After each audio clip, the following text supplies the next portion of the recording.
Good morning, students.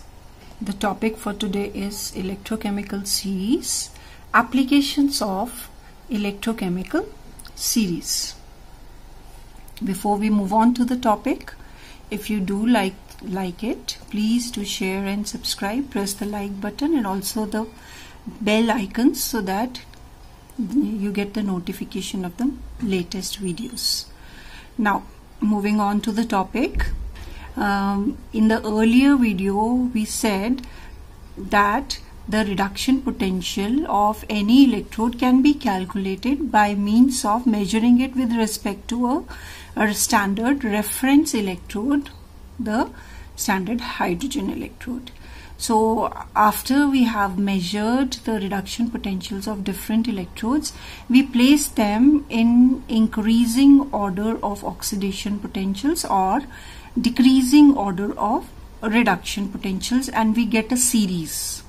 Now this series is called electrochemical series. So here you say that by convention, because we are always writing the reduction potential values for every electrode, so you see that fluorine has a reduction potential value of 2.87. So as we go down, the value goes on decreasing. It is 0 for hydrogen. We know hydrogen is the reference electrode, and as we go down, the value goes on getting more and more negative. The more negative the value is, that is lower the reduction potential, the more the metal is able to give electrons. So if it is giving electrons, it can cause reduction of other elements, so it's a good reducing agent. So this series, electrochemical series, in this series we write the values of reduction potential in decreasing order. At the top we have the strongest oxidizing agent, and as we go down we have the strongest reducing agent. Now the reactions are given in terms of reduction. Fluorine is the electrode which changes to fluoride by gaining 2 electrons, and the reduction potential value is 2.87. The more positive the value, the weaker reducing agent it is and stronger oxidizing agent. Similarly, ions will take electrons to form 1 electron to form cobalt 2+ ions. Reduction हो रही है यहाँ पे.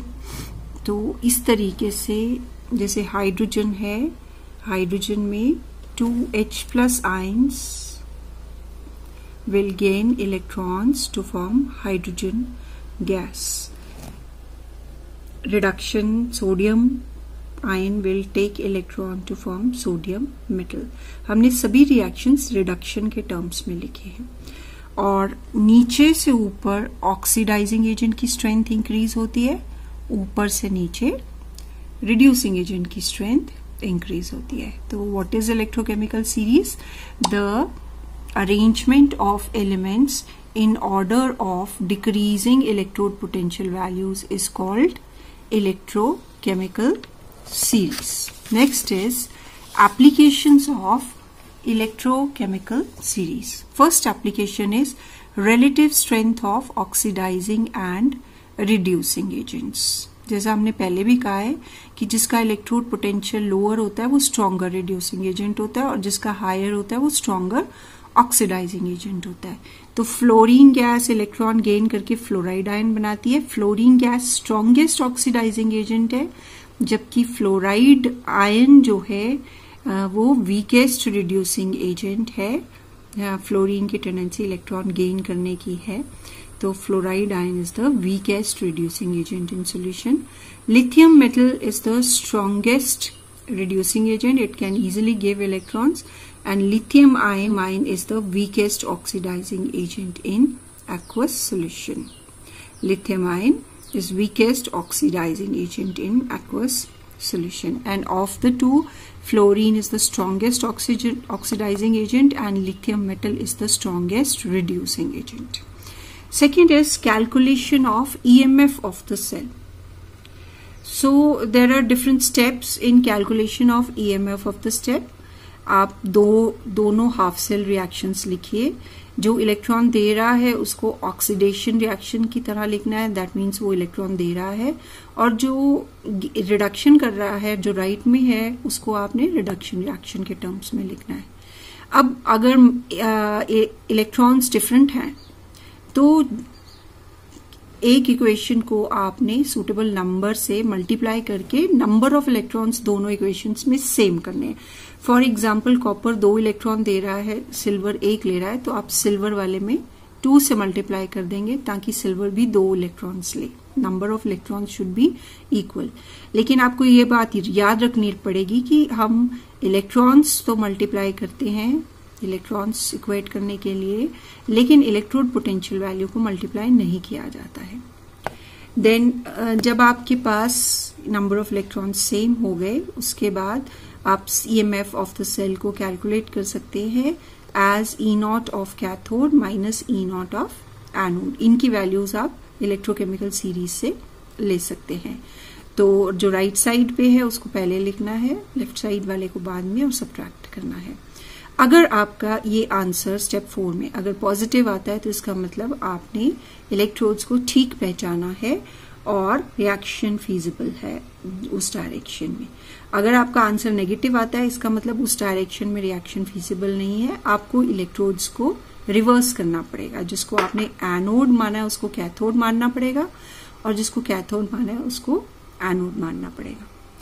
Third application is predicting feasibility of reaction. तो एक तो हमने बता ही दिया कि अगर आपका EMF पॉजिटिव आता है तो रिएक्शन फीजिबल है, अगर नेगेटिव आता है तो रिएक्शन फीजिबल नहीं है. और इसको आप दूसरी तरह से भी समझ सकते हैं कि जिस सब्सटेंस ने इलेक्ट्रॉन्स एक्सेप्ट करने हैं उसकी रिडक्शन पोटेंशियल वैल्यू जो है वो हायर होनी चाहिए, और जिसने इलेक्ट्रॉन्स देने हैं उसकी रिडक्शन पोटेंशियल वैल्यू लोअर होनी चाहिए. दैट मीन्स जिसने इलेक्ट्रॉन गेन करने हैं उसको ऊपर होना है इलेक्ट्रोकेमिकल सीरीज में, और लेने हैं जिसने देने हैं उसको नीचे होना है. जैसे कॉपर की वैल्यू 0.34 है वो नीचे आएगा, सिल्वर की 0.80 है वो ऊपर आएगा. तो क्योंकि सिल्वर की 0.80 है तो ये रिडक्शन करेगा और ये ऑक्सीडेशन करेगा. तो वैल्यूज से भी आप पता लगा सकते हैं रिएक्शन फीजिबल है कि नहीं है.